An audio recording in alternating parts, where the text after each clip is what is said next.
What's going on, everybody? So today we are going from La Paz all the way to Uyuni. La Paz is an awesome city.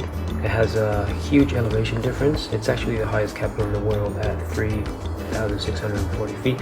But don't worry, because they have these awesome cable cars that take you all around the city. It's actually the metro system that they would have there. It's really, really cool.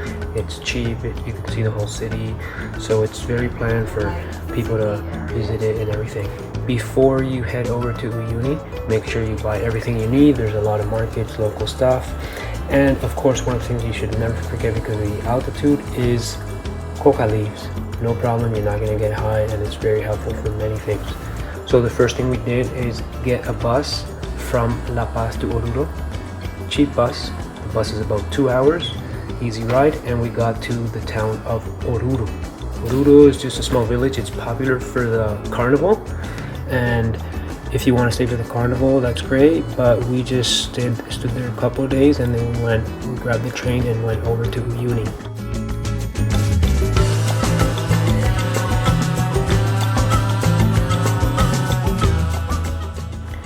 Yeah, so this is just an example of what the schedules look like, and if you saw before, it runs like 5 days a week. So yeah, you just go over there and buy your ticket.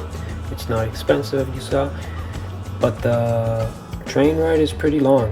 It's about 7 hours, but it's amazing. I totally recommend it. You should definitely, if you have a chance, go by train. Forget about the flight. You know, it's a beautiful ride. You see how the little villages are. You go over the lake, then you cross over the quinoa fields. Also, you see people, llama, just chilling over there. It's very, very nice.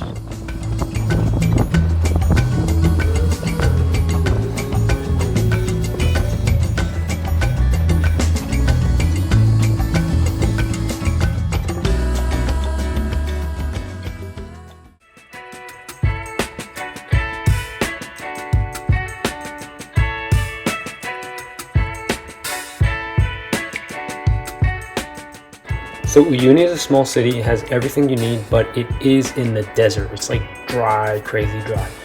But they have little stalls with everything, empanadas, little fresh fruit juices here, and it's a typical Bolivian site, and you can eat, enjoy, there's no party, whatever. But yeah, just walk around and book your tour. That's what it looks like. They also do a lot of things with salt, of course, because it's full of salt.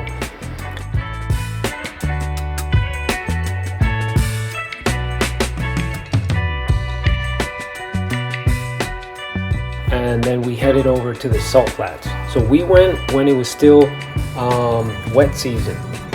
The reason we went when it was wet season is because we wanted to catch the mirror effect in the salt flats. Because it's nice both ways, as you will see in a second.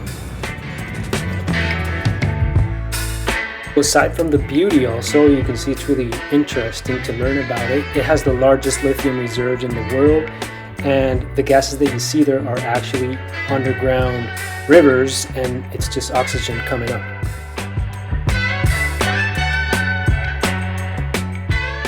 So as you can see, it's really interesting to be there. This kind of reminded me of the hyperbolic time chamber of Dragon Ball.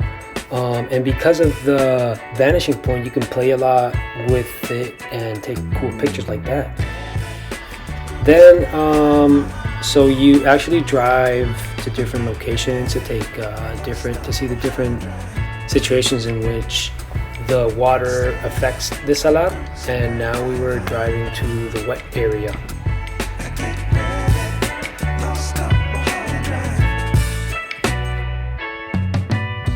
So the wet area, as you can see, creates this perfect mirror effect, and that is actually great. And because it's shallow, you can walk over it. It's not like in a lake where you can't. So that makes it really cool, and you can play again also with different pictures and stuff.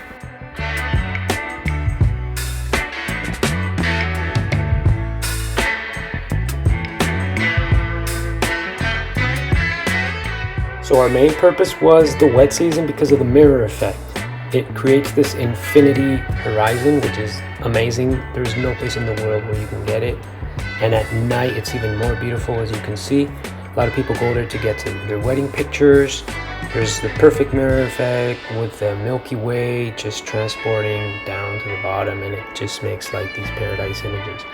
Another visit that it has is the train graveyard, which is just like a giant playground for adults with, like, you know, just tried out trains because it's such an arid area for being desert.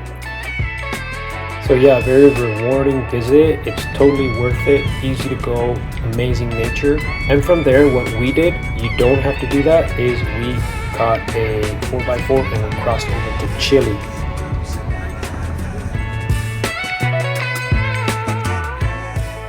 So the drive over to Chile is actually super cool. You visit these amazing places like the Red Laguna and things like that, but you have to make sure that the driver actually gets to these places on time, because if not, you're going to miss out. For example, the Red Laguna is not going to be red if you don't get there before the sun sets, you know. Or for example, here at Sol de Mañana, it's actually super cool here.